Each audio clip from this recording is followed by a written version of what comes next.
Stuart, thanks for sparing us some time down here at Colney today. You've shown us around. The facilities are coming on unbelievably. It just underlines the club feels like it's moving forward on and off the pitch. But let's just start with, if we can, because the dust is now settled, the players have gone away. Your reflections, and has it actually hit you? Has there been a moment since Villa, quiet moment, where you could reflect yourself and just what you've achieved, not just you, but the whole team here on and off the pitch? Has there been a period really to let it all sink in? Yeah, I think it's definitely sort of sunk in now. It's a bit surreal at first, I've got to say, after the Blackburn game. That was surreal, because it's like, it almost felt a bit of a dream. I don't know, it almost felt like, talking about myself, it almost felt like you weren't there. But you see, it was a bit weird. It was a bit like, I was sort of walking around in a bit of a zombie, sort of, it was all happening as if I was watching it on telly myself. And then, the same obviously at Villa Park, and the parade and stuff was special, and it was great to see, so many people out to watch, and you saw how much this club meant to so many different people, but how many of the staff and players got to celebrate that and really enjoy it, which was great for me to watch. But I think it's sunk in now. I think you have that sort of time to reflect and speak to your family and friends and stuff like that, and some conversations with Daniel and Delia and other sort of staff members, and you sort of step back and go, crikey, we've achieved a pretty special feat, and I was so glad for everyone connected with the club that we went and did it in style by winning the league, winning at an iconic stadium that Villa Park is, and great credit to their supporters and their club on how they treated us, and I'm delighted that they've joined us, because they treated us with unbelievable class on that day, and probably showed why they're such a big club is when they act like that. But yeah, it's been great, and it's special, and these things which don't happen every day in your life, and I think you've got to sit back, you've got to enjoy it, but then you have to learn from it as well. And straight away, to be honest, we met on the when was the parade, on the Monday, on the Tuesday, Wednesday, Daniel, myself, all the staff, we went away, locked ourselves away as we did last year, and reflected on the season and what we've done well, what we need to still develop on, what are we thinking ahead, because it's great what's happened, but that only lasts for so long, and we've got to start sort of looking forward, and we've got a plan, and we've not got to treat it like it's some, like we've won a raffle or something to be there. We've got to truly believe that we were good enough to get there, and we can be good enough to go and thrive and do well there. Whether that ends up being good enough to stay in the league, who knows?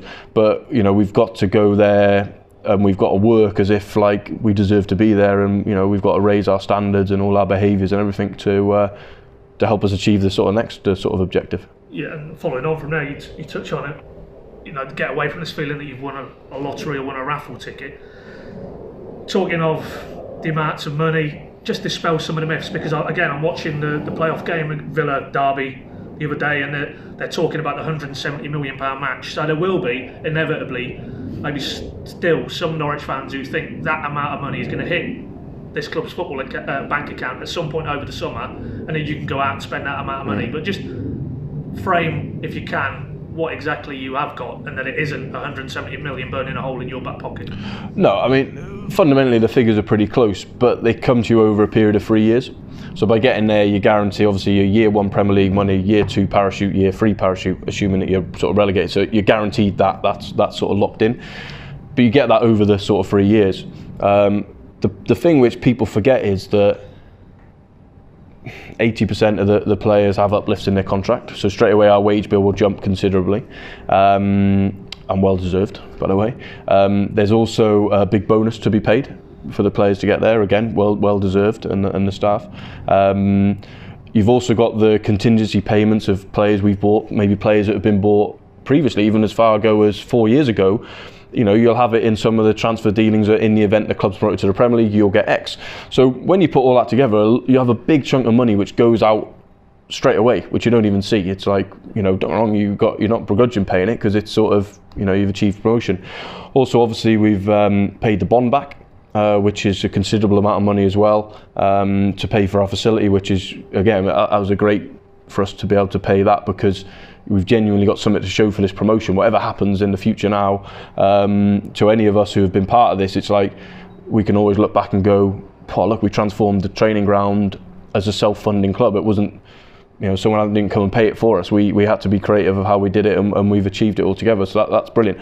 So straight away, so much money goes, and no doubt when we announce our accounts in towards the AGM in November, this promotion will end up meaning we've lost a lot of money for this year. It ends up rebalancing itself the next year with you make a load, but that's just a fact. So, I've come on record before. We'll have probably the lowest budget ever as a promoted side, because for two reasons. Partly we'll choose to have that because we could go and spend our money for the next 3 years, because there's lots of banks who will say, oh, because you've got that coming, yeah, spend it, because they've got guarantees.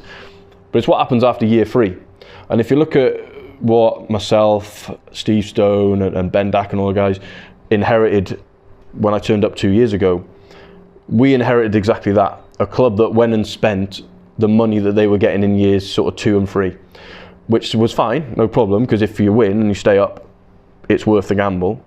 If you don't, you end up getting to a situation like us where you end up going, we've got to sell and sell and sell and sell to try and make up for the money that we now don't have from the Premier League. So certainly, on my watch, and I speak for Ben Kensel and Zoe as well, we've been very clear with the board that won't happen on our watch, because we can't put.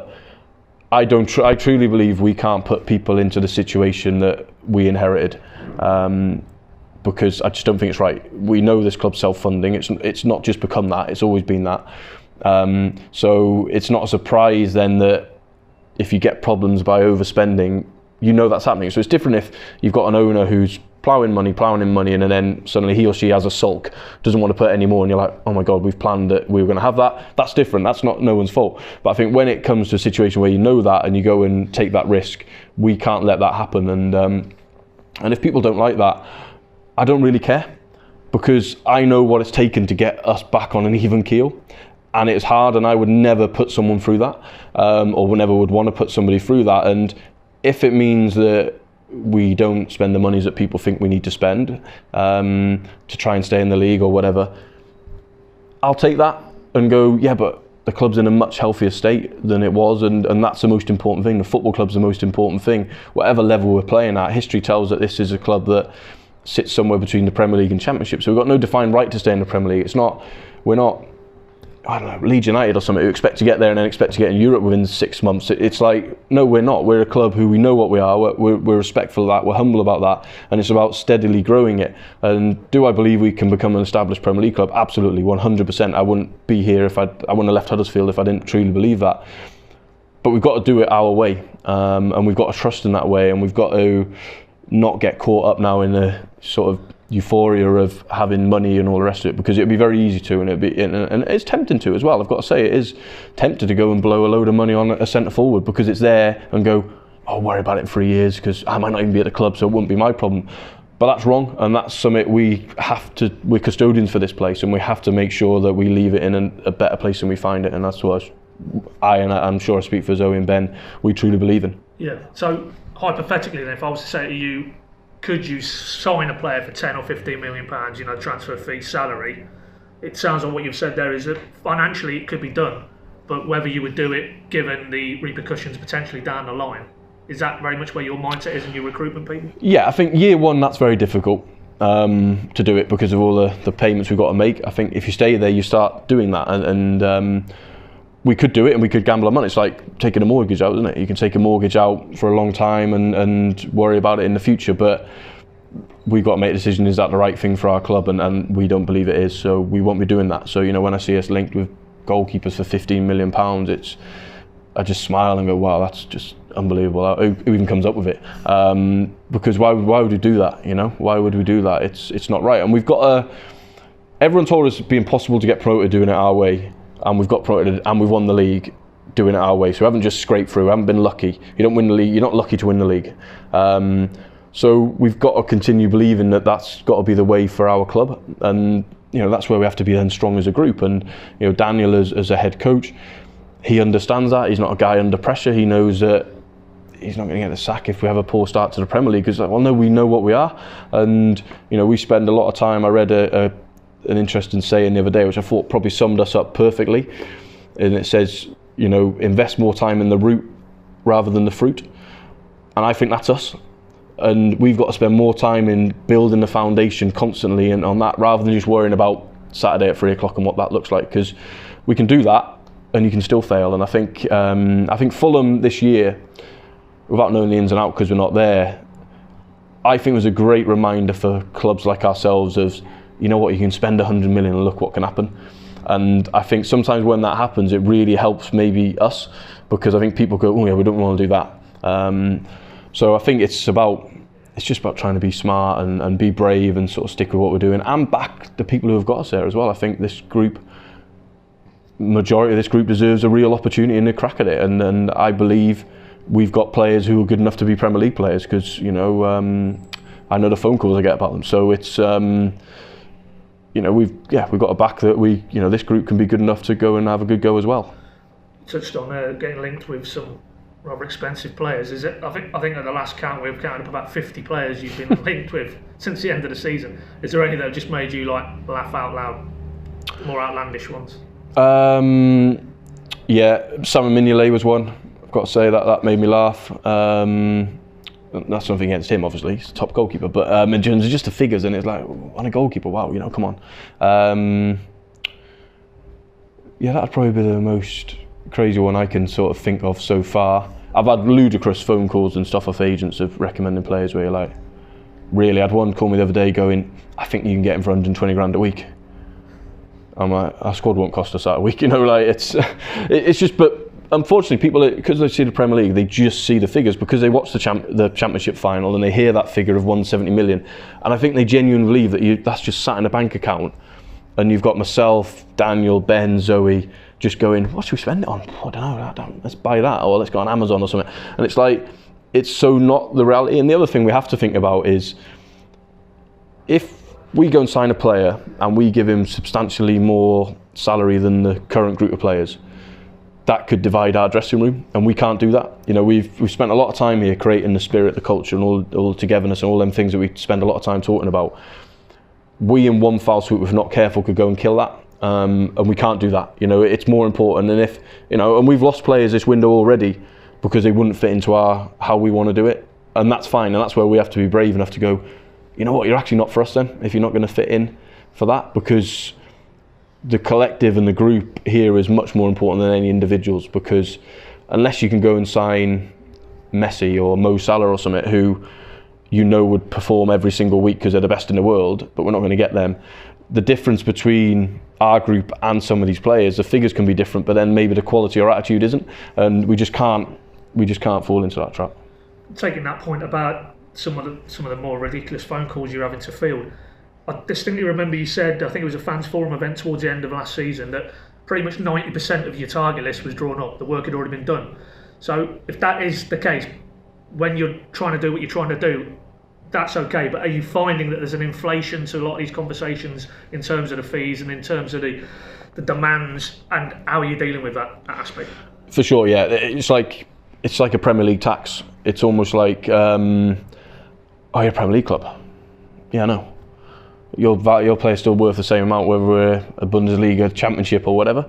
But there is that Premier League thing from agents, from clubs of, you're a Premier League club, so we want more money. Well, yeah, but it's the same player. That doesn't make any sense. And it is difficult to deal with. And that's where, again, you have to be strong, and you have to have a robust, strong sort of target list. And you've got to be willing to move on to the next one. So, I've had conversations since we got promoted with people where I've had to go, listen, thanks, but actually we're not doing that because he's not worth that in our opinion. It's up to them what people think they're worth. But in our opinion, X player's not worth that, we're not doing it. Sorry, Mr. Agent, we're not paying him that because he's not worth that, because you know what, one of our players who pretty much played every game to get us promoted isn't going to be on that. So how can we bring a guy who's played at the same level who hasn't been promoted and pay him more? It doesn't make any sense. So it's tough, but that's where you've got to stay sort of strong to your beliefs, and you've got to stay strong to, and if you end up not signing one player, obviously we've signed Patrick Roberts, but if you didn't sign one player because of it, I think you've got to do that. And that's why I have huge respect for Spurs and how they've worked, for all the noise the last couple of years, need to sign. Well, they've finished, I think, third again in the Premier League. They've just built a brand new stadium, the training ground's ridiculous, and they're in the Champions League final. And it's like, I think that is a real sort of fingers up to the people who are like, you've just got to spend, because I do think it's lazy. I think it's so lazy just to talk about money and talk about you must do this, you must buy this. What about developing the players you've got, the culture you've got, the spirit you've got, togetherness you've got? What about backing the players that you've got, rather than just automatically going, oh yeah, we just need to sort of sign a new player? Back the coach you've got. Because the next thing we'll have is no doubt people going, well, you need an experienced Premier League manager to stay in it, you need X person or certain people. And it's like, well, no, why don't we back the ones we've got? The same with the staff. And something we spoke a lot with the staff at the end of season meetings was, you've all got to raise your level, but we'll back you to raise your level. And you've got to do that. Whereas I think it's too easy just to use it as, well, you're at this level now, you must buy this. It's like, well, no, can we turn Max, Ben Godfrey, Zimmerman, Jamal, Grant Hanley, all these guys, can we turn them into Premier League players? That should be the challenge, not just, I'll get rid of them all, let's just buy a new back four and hopefully stay up, And I think, yeah, but you've got to stay strong to that, and you've got to believe in it, and you've got to sort of not crack under the pressure or the noise of, all the experts who are constantly talking on different TV channels or newspapers as to what we should and shouldn't do. It's like, well, we've got to ignore that, we've got to try and do it our way. And if that doesn't work, at least we've been true to our way, and at least we don't put the club in any trouble. And that's a key thing for us. Patrick Roberts, you've touched on him there. First incoming bit of business. What have you got? Why were you keen to bring him into the group? Yeah, I mean, he's a player we've known for a long time. I've personally been involved in trying to sign him twice, once at Huddersfield and when he went to Celtic, and here, funnily enough, last summer, when he went to Girona and they wouldn't let him come to the Championship, which was fine. We respect Man City for that, no problem. So he's a player we've known a long time, the player that Daniel's obviously been aware of as well for a long time through that sort of process, and we looked at him and thought he's different to the wide options we've got. He's different to Emmy, he's different to Arnell, he's different to Todd. He's had a difficult year in Girona, which we like. When we met him and were speaking to him, he's very honest and candid about that, and how much he's learned and how much resilience he's sort of built up through a difficult sort of time. And we look at him and he's got unbelievable talent. He'll fit the group perfectly in terms of his personality, which is the most important thing. Is the talent's no good if your personality's not right for this group, because it'll soon sort of force you out of it.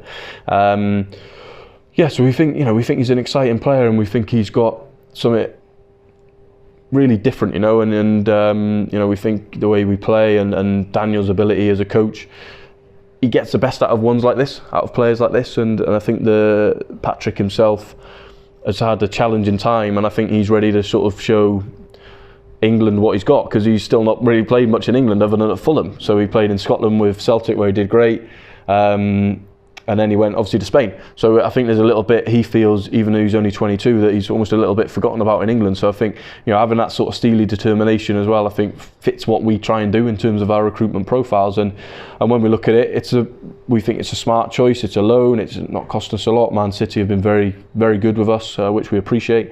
And yeah, we think it's a smart sort of bit of business. And if you look at the sort of the budgets and how we're sort of working, there's going to have to be 2 or 3 Patrick type deals where it's not just going and spending a load of dough. And obviously that's a loan for this coming season. There was a loan from last season, Jordan Rhodes. Where are we at? Because there's been a lot of chatter in media channels about Norwich want this, Sheffield Wednesday want that. Where are we with that in terms of Norwich's perspective on potentially a deal there? Yeah, I mean, first of all, we never had the option to buy him in writing. That was never, we couldn't agree that last summer, so we didn't have it. It was just a straightforward loan. So it's not like we've missed that or trying to renegotiate that. That never existed.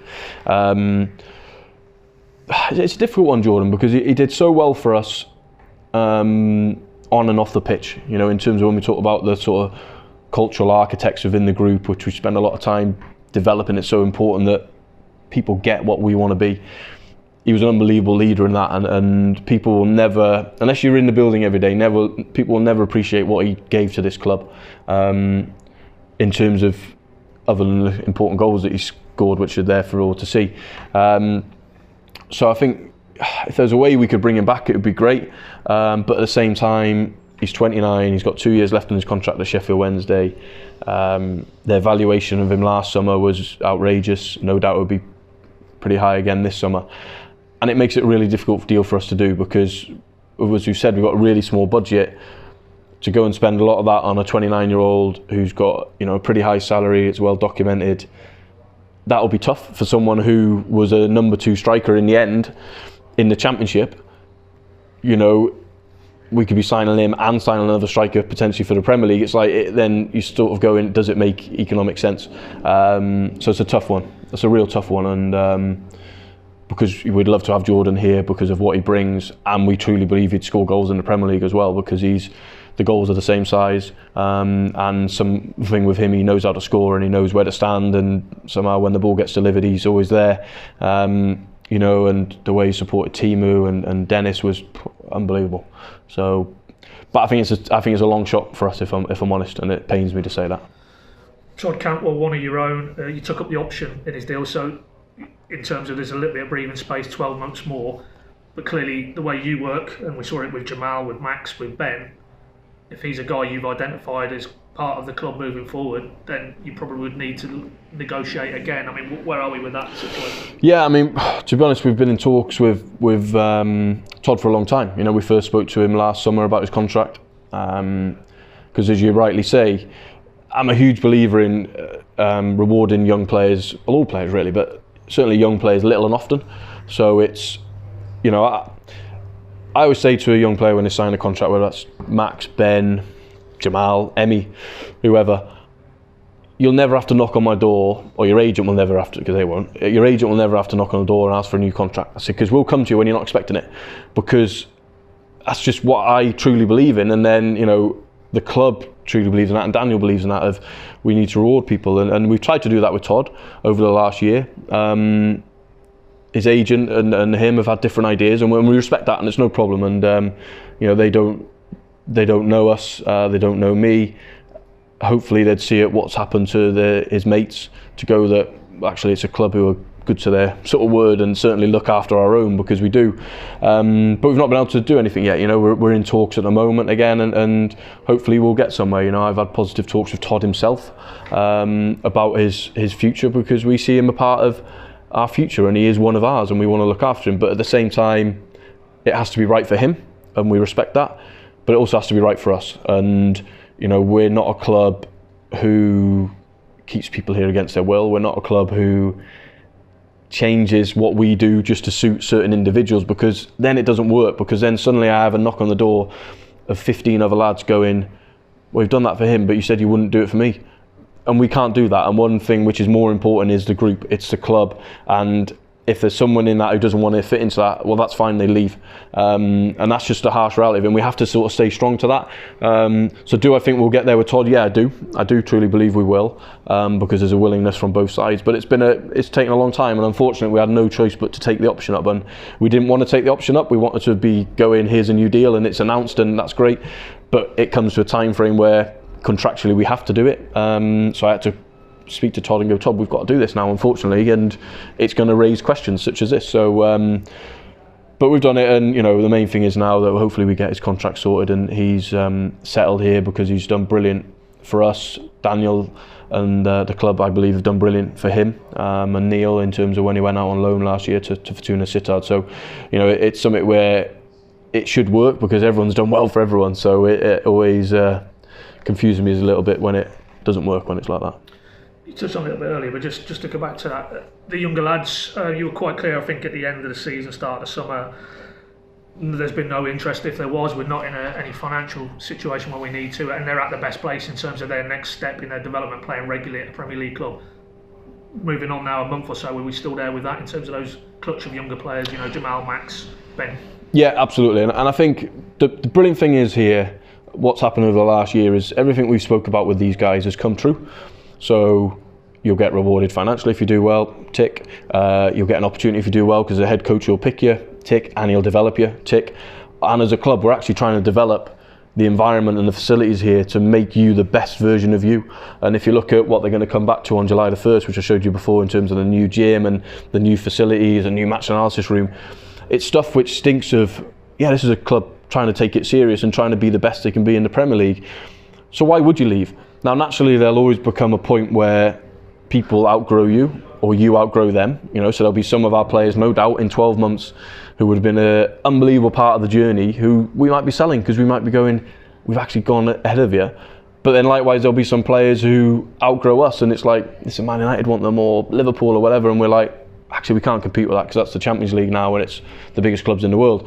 But if you take this year, it's like, almost why would you leave? And I think, you know, all the conversations I've had with them as individuals and with their agents, there's no pushing from them. You never say never. If one of the huge boys comes in, listen, that conversation might change from their side or whatever. But I genuinely believe there's a belief in this club and this coach to go, no, actually we're going to stay here, we're going to get an opportunity. Oh, and the club are trying to get better all the time as well. And I think that's a great place for us to be at. And I think that's the one brilliant thing about the promotion. Although we're not going to go out and spend a lot of money, we also don't have to sell, which is, you know, you've been talking to me now for 2 years, and every time it's been about who we sell and how much do we need to sell, how much do we need to raise.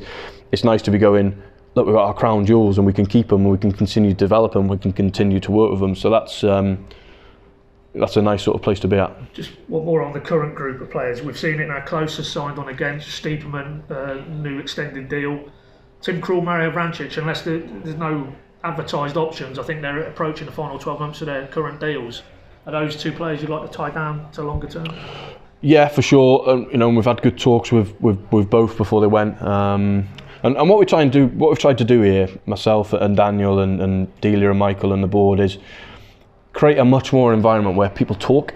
So where sometimes it's everything's through an agent, all the rest of it. It's a bit like, I can speak to Tim Krul, or I can speak to Mario, or I can speak to Max Aarons. It's like, no, let's talk. Where we're all at. What do we think? You know, how are we going to develop the club further? And I think what's been so special about this group and what's been shown on the pitch, what Daniel's created with them, is that unbelievable togetherness to genuinely want the best for the club. So when you then get into contract talks, it actually becomes quite easy because you're at a real level of trust. So trust from the club and ultimately myself, but then also the player knows that there's that trust and there's not sort of game playing, because I'm not sort of sat up at the stadium and never see him and seen as a bad guy in a suit.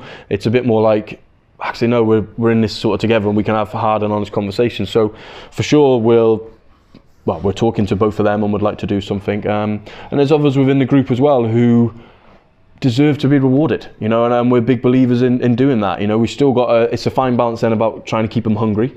So rewarding, but keeping that hunger there to make them come on, push it again. Don't just take it as you got a bit more money and get a nicer car, maybe a nicer missus, nicer house. It's like, no, it's a reward for what you've done, well done, but crikey, keep humble and keep working hard, because the rewards could be even bigger further down the line. And that's a real sort of fine balance we've got. But you know, we have to do that. You know, we've tied Daniel down for another 3 years, which is brilliant. All our young players are under long contracts, which is great, and we want to keep that continuity, because we think that can be a real strength for us, is that, you know, not that massive upheaval of change of staff, of players or whatever. It's like, let's keep sort of building on that and, you know, looking after the ones who've done so well for us.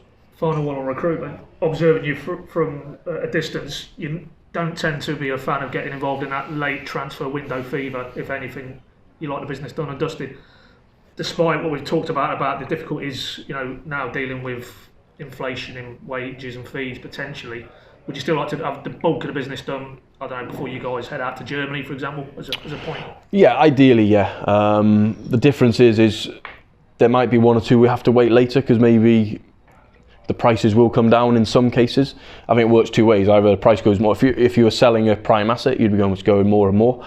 But maybe if it's one who isn't involved in their squad, at the minute they rate at 5 million, it might get to the point of actually towards the end of the window, yeah, you can take them on loan or take them for $1 million or whatever. So I think there might be a little bit later. It certainly won't be deadline day sort of dashing around and, you know, Sky cameras here and all that sort of stuff. That won't be happening. But yeah, and I think the key thing is it's about, because we don't need to do too much. We don't believe it's not like we're sat here going, we need to sign 7 or 8 players.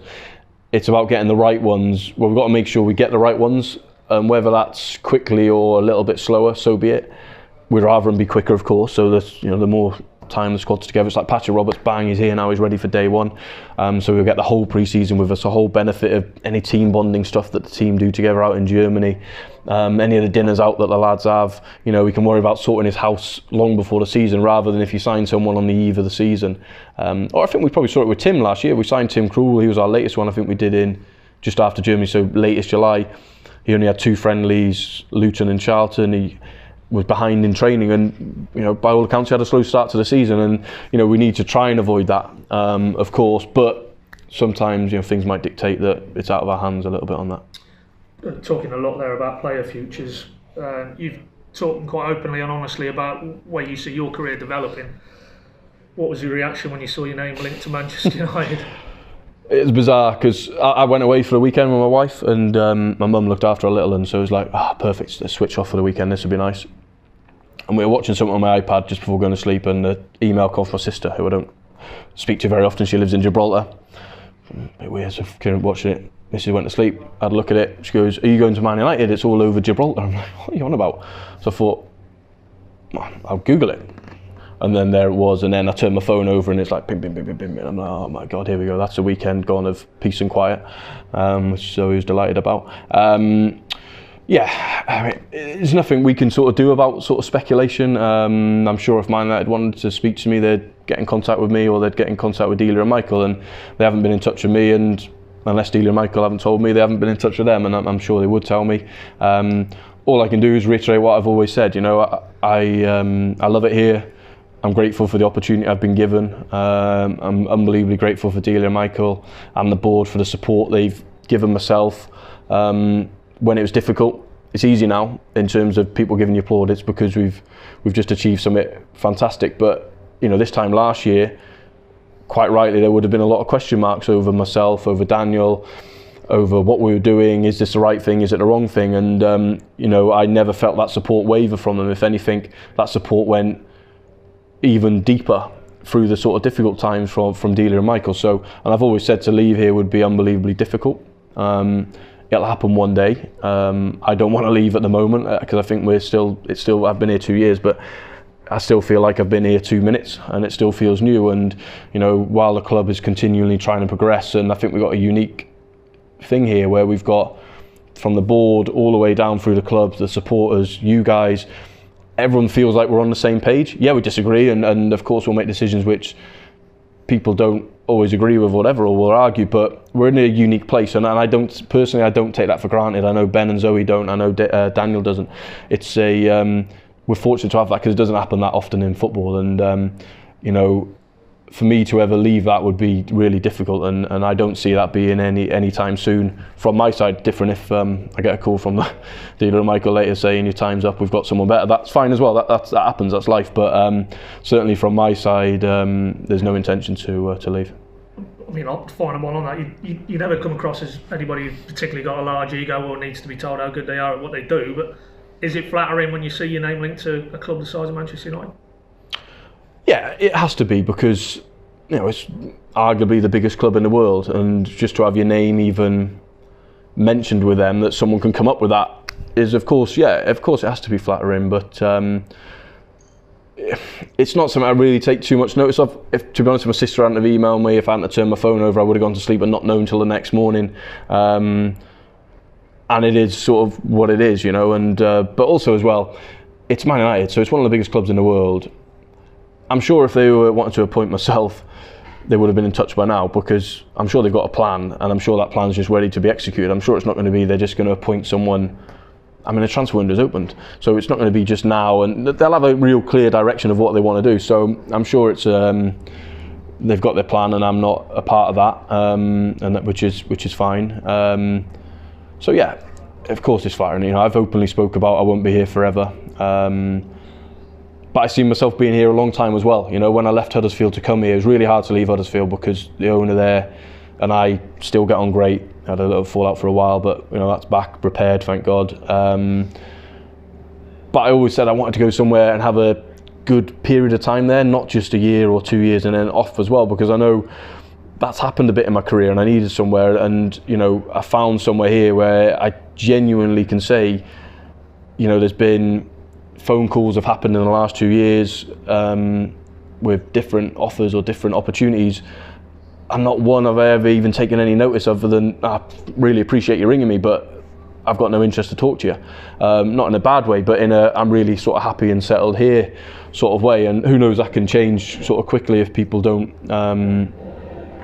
sort of show you that respect back. But while sort of Delia and Michael are the owners, that'll always be the case, that the respect they show me and my family, how they've taken us in, I've got to repay them as well, and for me to leave now at this point, would leave the club in the lurch, and it wouldn't be right. And when Daniel signed his committed to his 3-year contract, I gave him my word that I can't give him my word I'll be here for 3 years, but I give him my word that no, I'm also committed. Don't worry, I'm here. I'm not going to just sort of suddenly get up and leave.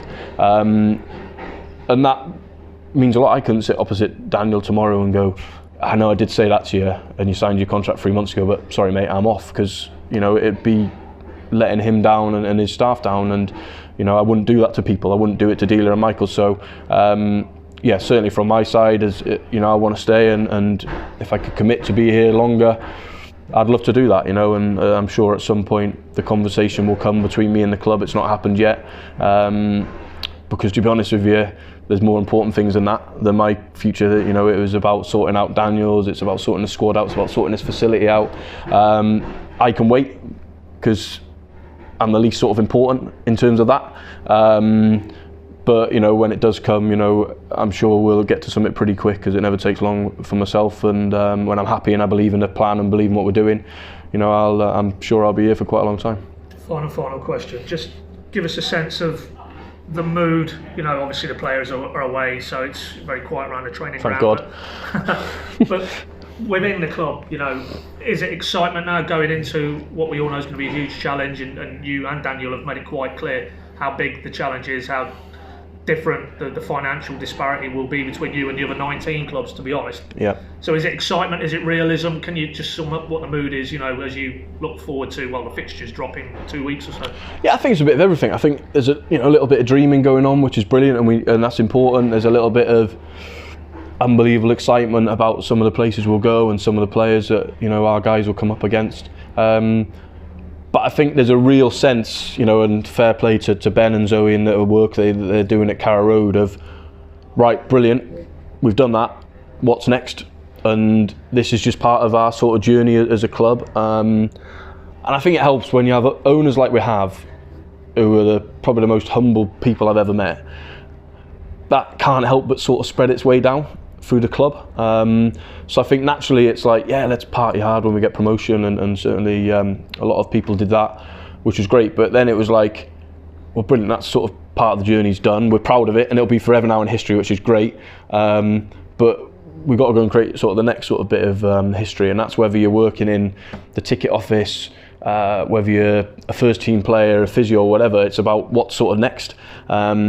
And what have we got to do next to raise our standards, raise our behaviours. We're about to pretty much walk into a new facility as the academy and also the first team. It's like, well, as I keep saying to the heads of, with that comes a sense of responsibility, because there's no excuse now. There's no excuse of, well, players aren't fit enough because the gym isn't good enough. We've probably got the best gym in the Premier League now, until someone builds a bigger one. But so I think it's about creating that of, yeah, let's not forget what we've done, and that should always be, and we should always reflect on that for the next, during hard times next year. You should always look back and go, yeah, but come on, this is part of the sort of journey we've got to go through. But it's about sort of looking forward and trying to be even better than what we've done before, because if we only do as well as what we've done, that won't be good enough. So we all have to stretch ourselves even more, and we have to develop even further. And I think you can sense that from everyone, from the players all the way through to sort of every member of staff, that there's that genuine sense of we need to get better. And it was really pleasing last week. One of my friends was out in Dubai, and he sent me a picture of 2 of our players in the gym, and I forwarded it down. And it's like brilliant, because they could just, to be honest, still be dining out on it, and everyone would forgive them. But there's almost, you could see it, and 2 of them were senior players, who you think, that's what we want here, is people like, right, come on, we've got to go again. And I think there's a genuine sense of that around. And even I feel it a little bit from the supporters, the ones that I've sort of bumped into. There's a bit of, oh, that was amazing, that was brilliant, we enjoyed it, but come on, bring on next year. And I think that's what we have to have.